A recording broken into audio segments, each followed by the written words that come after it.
পাকিস্তানের বিপক্ষে বাংলাদেশের পারফরমেন্স দেখেই ভারত ৮ সেপ্টেম্বর চেন্নাই টেস্ট সামনে রেখে শক্তিশালী এক দল ঘোষণা করেছে। সেই দল দেখে একই দিন বাংলাদেশের এক সিনিয়র ক্রিকেটার শুধু বলেন, সিরিয়াস টিম।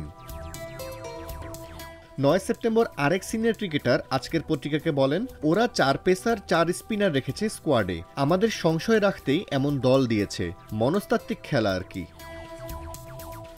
৪ জন ফাস্ট বোলার জসপ্রীত বুমরা, মোহাম্মদ সিরাজ, আকাশদীপ, যশ দয়ালের সঙ্গে ৪ স্পিনার যেমন রবিচন্দ্র অশ্বিন, রবীন্দ্র জাদেজা, অক্ষর প্যাটেল, কুলদীপ যাদব। এই স্কোয়াড থেকে চেন্নাইয়ের কন্ডিশনে ভারতীয় দলের একাদশে কে কে থাকছেন অনুমান করা কঠিন হচ্ছে বিসিবির প্রধান নির্বাচক গাজী আশরাফ হোসেন লিপুরও।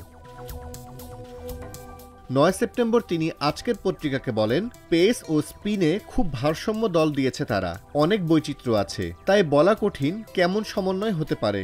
সাধারণত ৩ পেসার ৩ স্পিনার নিয়ে খেলতে পারে, ২টা অলরাউন্ডার পেয়ে যাচ্ছে, জাদেজা খেলবে, অশ্বিন অবশ্যই খেলবে, যেহেতু আমাদের এতগুলো বাঁহাতি ব্যাটার, আবার তারা ২টি পেসারেও যেতে পারে।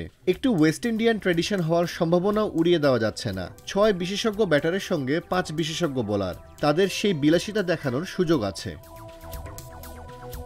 কিছুটা বিলাসী হওয়ার সুযোগ পাচ্ছেন লিপুরাও। পেস বোলিং আক্রমণে এখন একাধিক বিকল্প তৈরি হয়েছে। লাল বলে তাসকিন, নাহিদ, হাসান, শরীফুলদের সঙ্গে ফিট ইবাদতকেও পাবেন তারা। যদিও ইবাদতকে এখনই টেস্ট খেলাচ্ছে না বাংলাদেশ, তবে ভারতের দলের সঙ্গে তিনি থাকবেন বলেই জানা গেছে। স্পিন আক্রমণে সাকিব আল হাসান, মেহেদী হাসান মিরাজের সঙ্গে তাইজুল ইসলাম তো আছেনই। টপ অর্ডারেও বেশ কয়েকটি বিকল্প তৈরি হয়েছে এখন। চোটে পড়া মাহমুদুল হাসান জয়ের জায়গায় সুযোগ পাওয়া সাদমান ইসলাম পাকিস্তানে দারুণ খেলেছেন। এখন জয়, সাদমান, জাকিরের মধ্যে দুজনকে বেছে নিতে হবে তাদের। বিদেশের মাঠে হতে যাওয়া একটা টেস্ট সিরিজের আগে এমন মধুর সমস্যা কিছুটা উপভোগ করছে বিসিবি নির্বাচক প্যানেল। তবে পাকিস্তানের বিপক্ষে স্কোয়াড থেকে ভারত সফরের বাংলাদেশ টেস্ট দলে একটি পরিবর্তন আসতে পারে বলেই আভাস পাওয়া যাচ্ছে। দল যেটাই হোক, বিসিবি সভাপতি ফারুক আহমেদের অনুমোদন পেয়ে গেলে ১০ সেপ্টেম্বরেই দল ঘোষণা করে দিতে পারেন নির্বাচকেরা। সেটি না হলে ১১ সেপ্টেম্বরে জানা যাবে ভারত সফরের টেস্ট দল।